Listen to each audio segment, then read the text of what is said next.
तो ये कैसे हो सकता है? तो इसका उत्तर उन्होंने अगली गाथा में दिया, ए दे सब्बे भावा दंसन मोहम पदुच्च भणे दाहू। ये सारे भाव दर्शन मोहिनी कर्म की अपेक्षा बताए हैं। और तत्तो उबिरम, अब इसके ऊपर जो हम बात करेंगे वो चारित्र मोह संबंधी होगी, है ना? तो गाथा है क्लियर एकदम। तो जब वे भी ऐसे ही भेद कर रहे हैं ना भावों के बताने में, कि यहाँ दर्शन मोह की अपेक्षा बात कर रहे हैं, वहाँ चारित्र मोह की अपेक्षा बात कर रहे हैं, तो यही तो समय सार कर रहा है। यहाँ दर्शन मोह की अपेक्षा बात कर रहा है, ये चारित्र मोह की बात, क्योंकि पारिणामिक भाव कहा तो उसमें दर्शन मोह का ना उदय है, ना उपशम है, ना क्षय उपशम है, ना क्षय है, चारों अवस्थाएं नहीं है, इसलिए उन्होंने पारिणामिक कह दिया। चारित्र मोह की तो हैं सब, तो पारिणामिक भाव क्यों कहा, समझे ना? चारित्र मोह की उपेक्षा को गौण किया तभी कहा ना। तो ऐसे अपन यहाँ भी कर सकते हैं गौण। तो कहते हैं उन जिन प्रकृतियों के हम बंध का अभाव कह रहे, सम्यक दृष्टि को बंध नहीं होता, तो उन चारों अवस्थाओं में बंध नहीं होता। ये माने भोग के काल में और सामायिक के काल में कोई फर्क नहीं है। ये बात बहुत गले उतरने जैसी नहीं है, क्योंकि हमारे गले तो ये भी नहीं उतरती है कि पूजा पाठ के समय और भोग के समय दोनों की हम एक सी बात करें। युद्ध के समय और पूजा पाठ के समय, स्वाध्याय के समय हमारे दोनों की स्थिति एक सी, हमारे गले तो यही नहीं उतरती है। तो शुद्धोपयोग सामायिक और उस आत्मानुभूति के समय भी वही की वही बात अब नहीं उतरती है। तुम नहीं समझ सकते हो अपेक्षा को, तो दुनिया में फिर कोई जगत का, भगवान केवली के समोषण में भी चले जाते तो कोई कुछ नहीं कर सकता। ऐसा कह करके कोई आचार्य ये नहीं कहना चाहते हैं कि हम और केवली बराबर हैं। जो अंतर है उन्हें ख्याल में है, और ना कोई ज्ञानी धर्मात्मा ऐसा कहना चाहते हैं, ख्याल में है ना। वो तो एक जो अपेक्षा से जनवाणी में कथन करने की पद्धति है, उससे आपको समझा रहे हैं। अभी नए चक्र की क्लास में संजीव जी समझा रहे थे सर्वथा का अर्थ। सर्वथा का अर्थ कथनचित होता है कहीं, अब क्या करो।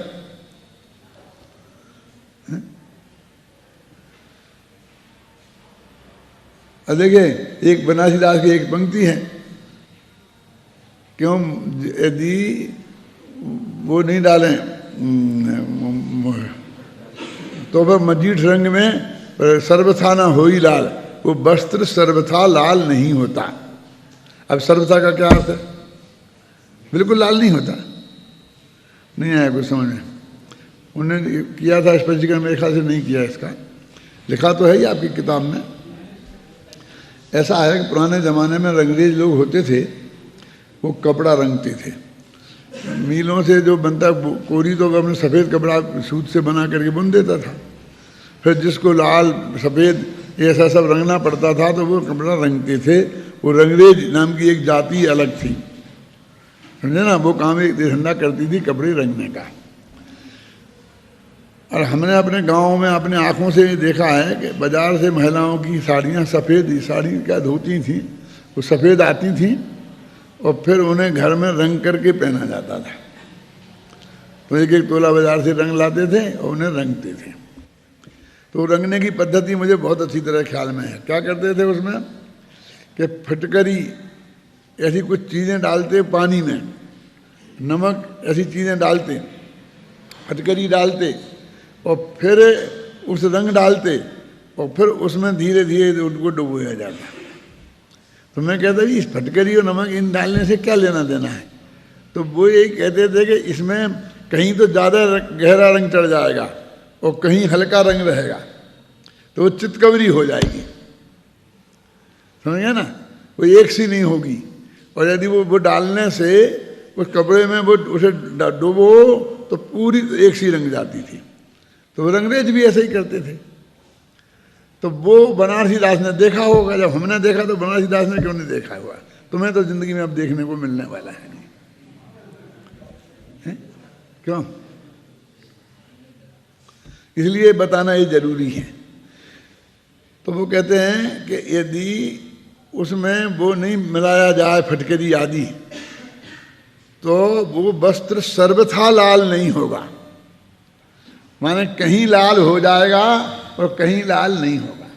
ज़्यादातर धोतियाँ लाल रंग में ही रंगी जाती थी। हमने अपने घर में भी रंगते हुए देखा है उन्हें, ख्याल में है ना, कि सर्वथा न हो ही लाल, यानी वो कथनचित लाल होंगी, सर्वथा नहीं होंगी, समझे ना। तो सर्वथा लाल नहीं होंगी माने कथनचित लाल होंगी, ऐसा अर्थ हुआ। और हमें सर्वथा लाल करना है, इसलिए वो डालते हैं। तो वहाँ सर्वथा शब्द का अर्थ बिल्कुल कथनचित के अर्थ में प्रयोग हुआ है। अब नहीं होना चाहिए और नहीं करना चाहिए, बनारसी दास की गलती है भैया, पुराने लोगों की गलती निकाल के कुछ हाथ नहीं लगेगा। जो उनने जिस स्टाइल में वर्णन किया है वो हमें समझना पड़ेगा, क्योंकि वो तो चले गए। अब उनका जवाब तो वही दे सकते हैं, क्यों। अब कोई महाभाग्य से आपको उनका जवाब भी निकाल के बताता है अपनी बुद्धि से, अपने विवेक से, अपने अध्ययन से, तो उसका लाभ हमें लेना चाहिए, क्योंकि उसकी जिम्मेवारी तो उनकी है जवाब देने की, और वे तो चले गए। अब हमारे तुम्हारे में से किसी की जिम्मेवारी तो है नहीं, क्यों। और महसूस करे तो है। राजनीति में भी ये कहते हैं कि देश किसका, कि जो महसूस करे उसका। जिम्मेवारी किसकी, कि जो महसूस करे उसकी।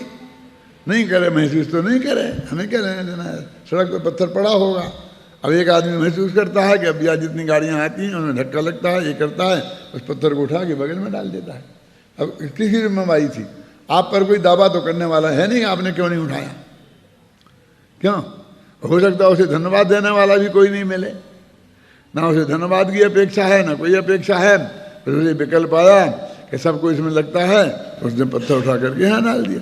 रास्ते में कांटे पड़े थे, उसने उठा करके डाली को बगल में डाल दी। किसकी जिम्मेवारी हुई बोलिए। जो महसूस करे।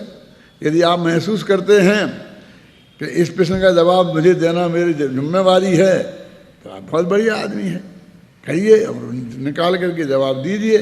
नहीं करते हैं तो आपसे कोई दावा करने वाला नहीं है, समझे।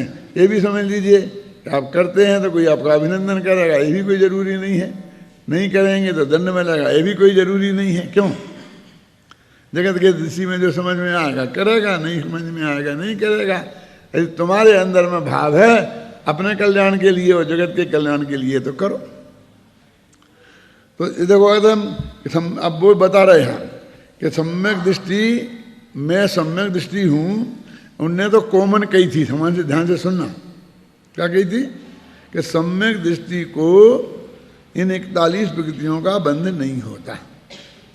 अब कहा था इस भाषा में कि भोग के काल में भी नहीं होता। तो ये बात जो मैंने आपको सिद्ध की वो न्याय से, युक्ति से और कर्णानुयोग से भी सिद्ध हो गई ना, क्या समझना। अकेले की समय सारी की बात तो नहीं रही ना। हम दूसरों को समझाएंगे तो कैसे समझाएंगे, उसको एक तरफ रखो। अभी पहले हमें हमारे गले तो उतर जाए, क्यों।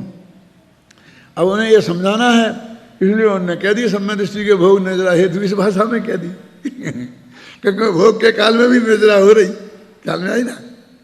अब हम लड़ो उनसे कि भोग तो निर्जरा के हो नहीं सकता। अरे तुम्हें समझाना तो समझा दो कि भोग निर्जरा के नहीं है कारण, वो तो इस अपेक्षा कई है, तुम्हें कौन रोक रहा है।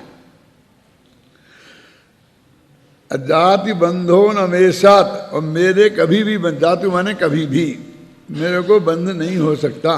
तो उनने कही थी कॉमन, इसने मेरे पे ले ली और मैं सम्यक दृष्टि। सर्टिफिकेट किसने दिया, खुद नहीं, खुद को। जब भी सम्यक दृष्टि को भी खुद ही सर्टिफिकेट देगा। जो मिथ्या दृष्टि ने अपने को सम्यक दृष्टि मान लिया उसे भी खुद ने दिया, और असली सम्यक दृष्टि होगा तो भी वो अपने को ही वो ही मानेगा। मैंने लिखा है उसमें धर्म के दर्शक में किताब में, आपने पढ़ा हो ध्यान से तो, वो तो पढ़नी पड़ेगी, हर साल पर्यूषण में आपको जाना पड़ता है। तो कि माधव धर्म में लिखा है, क्या लिखा कि चक्रवर्ती अपने को चक्रवर्ती माने तो अभिमानी है, तीर्थंकर अपने को तीर्थंकर माने तो अभिमानी है, जैनी अपने को जैनी माने तो अभिमानी है, क्यों। केवली अपने को केवली माने के नहीं माने, मुझे सबसे बड़ी बात बता दो। सिद्ध भगवान अपने को सिद्ध भगवान माने क्या नहीं माने।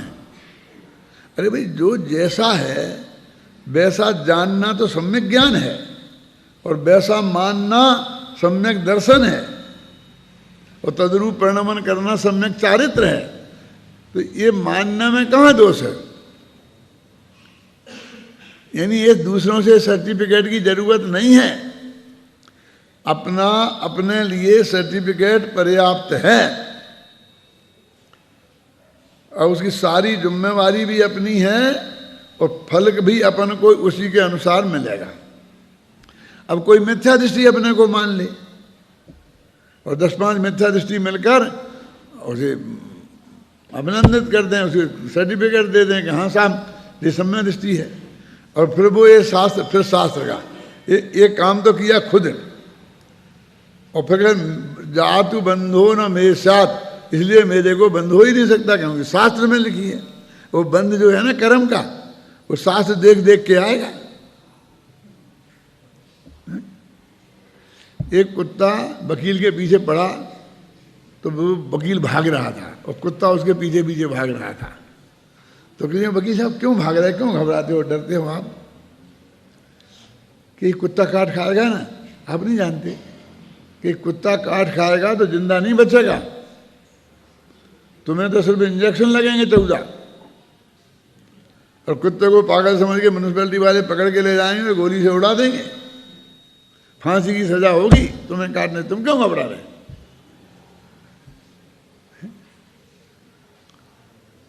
तब वो वकील साहब बोले इसलिए घबरा रहा हूं कि एक कुत्ता जानता नहीं है, एक कुत्ते को पता नहीं है, ये बात कुत्ते को पता नहीं है, इसलिए घबरा रहा हूं। समझ गए? कुत्ते को कहाँ पता है कि इसका परिणाम क्या होगा? समझ गए ना? ये जगत तो ऐसा है, ये जगत को क्या पता है क्या है? ये कुत्ते तो दौड़ने को, काटने को दौड़ेंगे ही, और हमको अपनी हिसाब से भाग करके भी बचना पड़ेगा, तो उसमें हमारा सम्यक दृष्टि खंडित नहीं हो जाएगा, हमारा जो कानून का ज्ञान खंडित नहीं हो जाएगा कि इसकी क्या सजा इसको मिलने वाली है, कि सामने वाला गोली है ताली, क्यों घबराते हो? वो तो जानता है, वो कहता है चलूंगा फांसी पे चढ़ जाऊंगा लेकिन तेरे को नहीं छोड़ूंगा, क्यों? वो जान रहा है। अब वो कहता है वो चढ़ेगा तो चढ़ जाएगा, नहीं चढ़ेगा तो नहीं चढ़ेगा, लेकिन मैं तो चढ़ ही जाऊंगा, है ना? तो जातु बंधो न मेरे साथ। अब इत्तुदानो पुलक बदना रागणो प्याचरंतु।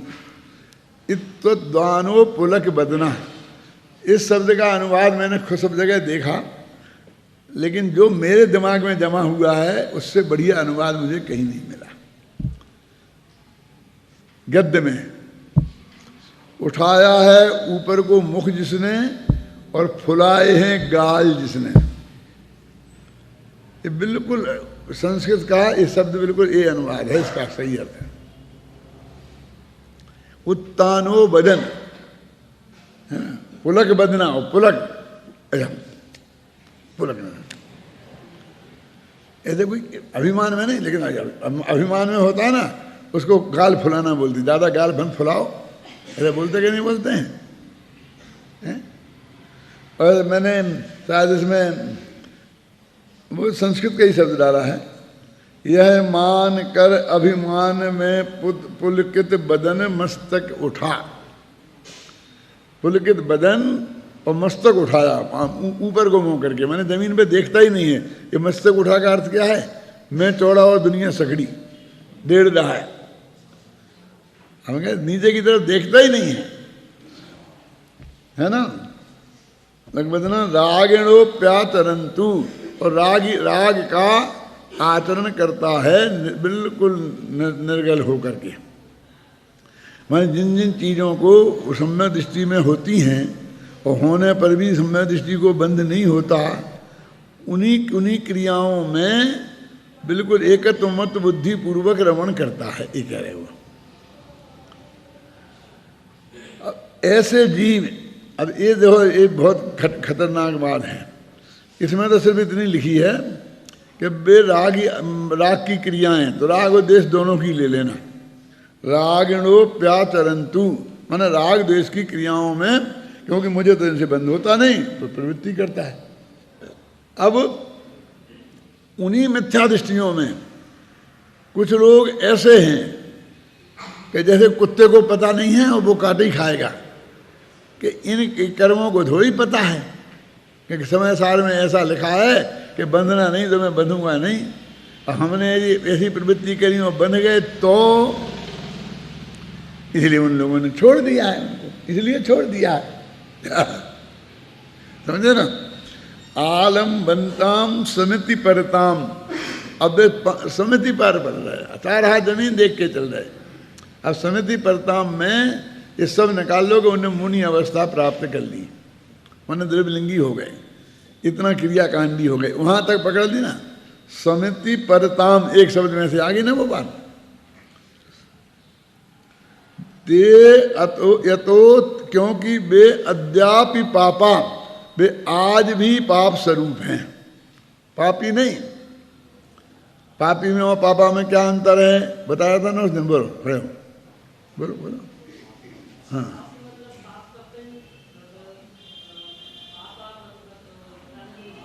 पापा और पापी में क्या फर्क है?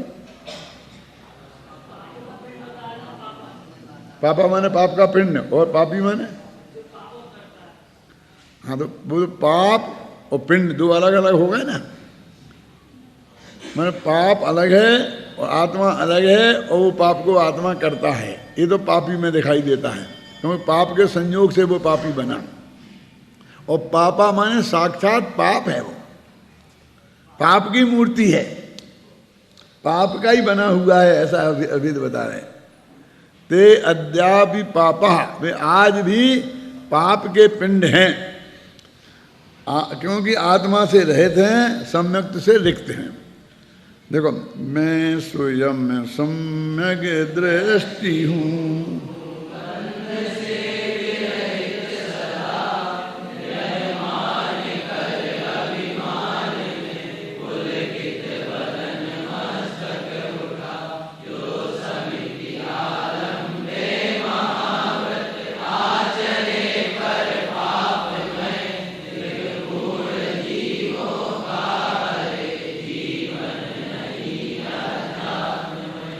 अब इसमें मूल संस्कृत में महावृत तो आया नहीं, और इसमें हिंदी में महावृत डाल दिया, तो कौन से शब्द का अक्षर का महावृत का अर्थ किया है? सोचो जल्दी, फटाफट। हैं? अरे भाई समिति लिखा है ना, तो समिति वाले के महावृत तो पहले होते हैं, है ना? 5 महावृत, 5 समिति और 3 गुप्ती, तो महावृत तो होते ही हैं। इसलिए उन्होंने समिति परताम में समिति भी ले ली और महावृत भी ले लिए, और चाहते तो गुप्ती भी ले, कुछ भी ले लेते, इसमें क्या है, आप समझिए ना। लेकिन ऐसे जीवन का वो दिग्मूढ़ हैं, दिग्मूढ़ माने जिनका दिशा भ्रम है, मैं सब में दृष्टि में ही मूढ़ता है। दिग माने दृष्टि, दृष्टि मूढ़ है, उनका जीवन अध्यात्म में नहीं है, माने वे सम्यक दृष्टि नहीं है। अभी मैं जो पढ़ना नहीं चाहता वो नहीं पढ़ के छोड़ता हूँ, आपको ने पढ़ लिया होगा, इसलिए पेज नंबर निकालो 174। यहाँ प्रश्न हो सकता है, तीसरी पंक्ति, कि भोगों में अनर्गल प्रवृत्ति करने वालों को आप भले ही पापी कहें, पर महाव्रतों के पालन करने वालों को, समितियों का आचरण करने वालों को पापी क्यों कहते हो? मैंने भी तो उन्हें पुण्यात्मा का, पुण्य पाप ऐसे दो भेद करो ना, क्या मैंने वे पुण्यात्मा वे पापात्मा, धर्मात्मा नहीं है, ये तो ठीक है। ये न्याय का जो कितना महत्वपूर्ण प्रश्न है भाई। ये पापी हैं वो पापमय है वो पापी, पुण्यमय है वे पुण्य, और धर्ममय है वो धर्मात्मा, ये नियम है। लेकिन तुम दोनों को ही पापी कह रहे एक साथ, तो ये जैसा लगता है ये कुछ अति हो गई। ये बहुत से लोगों को ऐसा है। कुंद शतक की जो गाथाएं हैं उनमें कुछ मुनियों के स्वरूप का वर्णन आता है अष्टपहाड़ की गाथाओं के आधार पर। तो जब वो कुंद वर्ष चल रहा था तो मुझे वो उदयपुर बुलाया, तो उन्होंने भी 101 छंद हिंदी के और उन पर एक एक दोहा लिखाकर दरवाजे बनाए 101, और 101 दरवाजों पर वे छंद लिख दिए और सबको कंठपाठ में, सारे गांव वालों को, स्त्रियों को, पुरुषों को, महिलाओं को, बच्चों को कुन शतक याद करा दिया।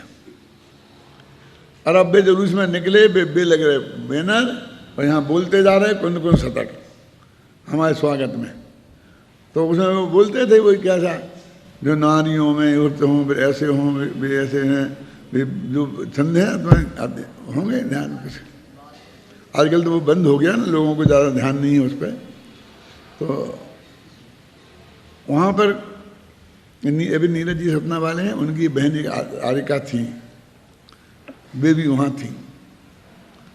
तो वे सब लोगों ने उनसे कही कि आप इतना विरोध क्यों करेंगे, देखो ये तो सब कुंद की गाथाएं हैं, गाथा नंबर लिखा है नीचे कि कुंद की हैं, हमें कोई ऐतराज नहीं है, सब बात सच्ची है। लेकिन ये 10-10 वर्ष के, 11-8 वर्ष के लड़के वो जब गली गली में ऐसे चिल्लाते हैं कि नारियों से ऐसा करें तो ये नहीं हो, वे श्रवण नहीं त्रियंच हैं, वे श्रवण नहीं त्रियंच हैं, वो गाथाएं आती हैं ना, तो हमारी छाती फटती है। मैंने सवाल उस बात की सत्यता पर नहीं है। और कुंद कहें, कुंद जैसे आचार्य कहें, हमारे गुरुदेव कहें, तो भी हमें आचार्य नहीं है। लेकिन ये बच्चे वो रटा दी और गले में बैनर लगा दी, वही बच्चे बोलने लग गए।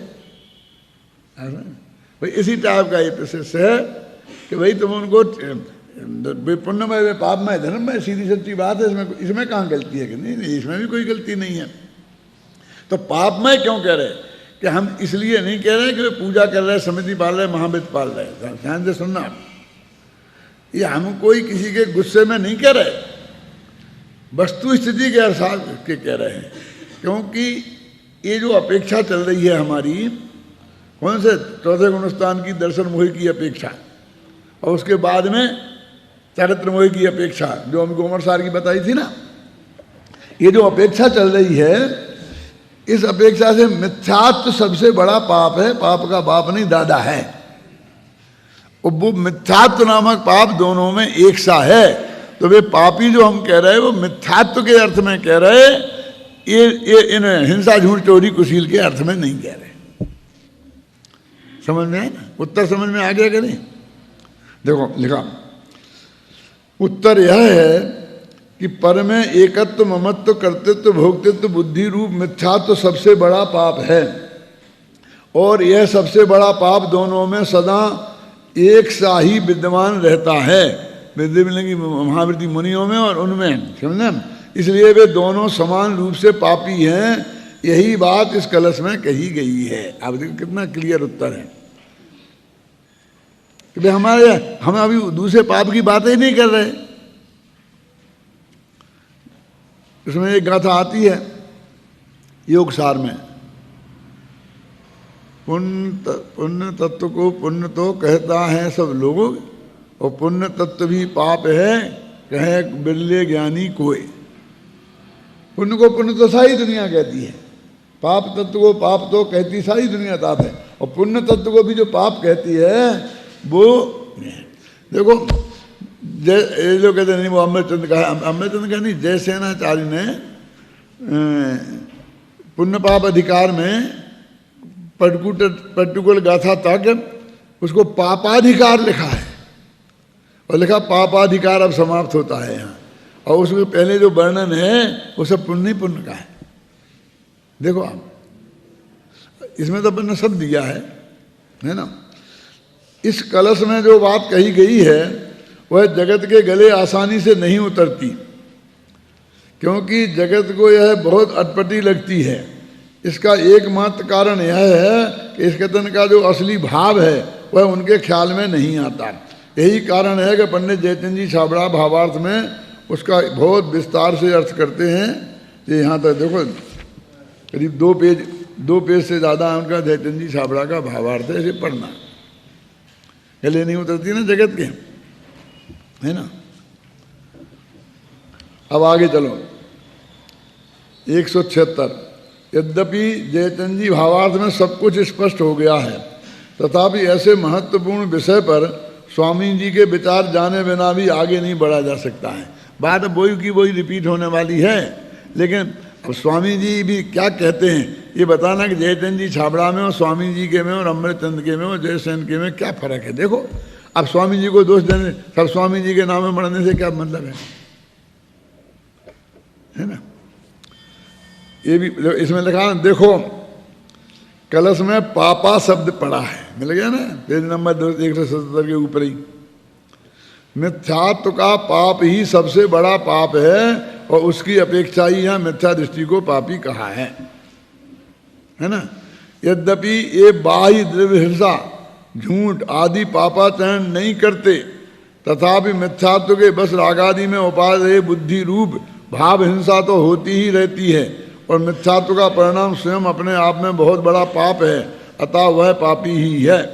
ख्याल में आएगा ना, ये गुरुदेव का ये कथन है। अब इसको लेकर के आप कहोगे तो गुरुदेव उसे पापी करे, मुनियों को पापी करे, मुनियों को पापी करे, बस सारे देश में और सारे मुनियों को भड़का दो, मुनियों को विरोध करे, हमें पापी करे, हमें पापी करे। अरे ये समझा रहे हैं। मैंने एक दिन बताया था ना, पूज्य गुरुदेव श्री इंदौर गए थे तो वहाँ कांच के मंदिर में एक दोहा लिखा, चक्रवर्ती की संपदा अभी भी लिखा है, इंद्र सार के भोग काग बीट सम गिनत हैं सम्यक दृष्टि लो। तो गुरुदेव को बीट शब्द का समझ में नहीं आया। तो वहां जो विद्वान साथ में थे उन्होंने पूछा कि बीट क्या होता, बीट क्या होता। तो अभी तो गुजराती थे ना, गुजराती में नहीं, तो कहा कि बीट माने मल, मल मल मल को तो हमने कहीं नहीं सुना बीट, कि कौए की बीट, काग, काग माने कौआ, तो कौए के मल को बीट बोलते हैं। आप जानते हैं ये मलों के भी बहुत नाम हैं, 10-20 नाम तो आपको भी पता है ना। देखो,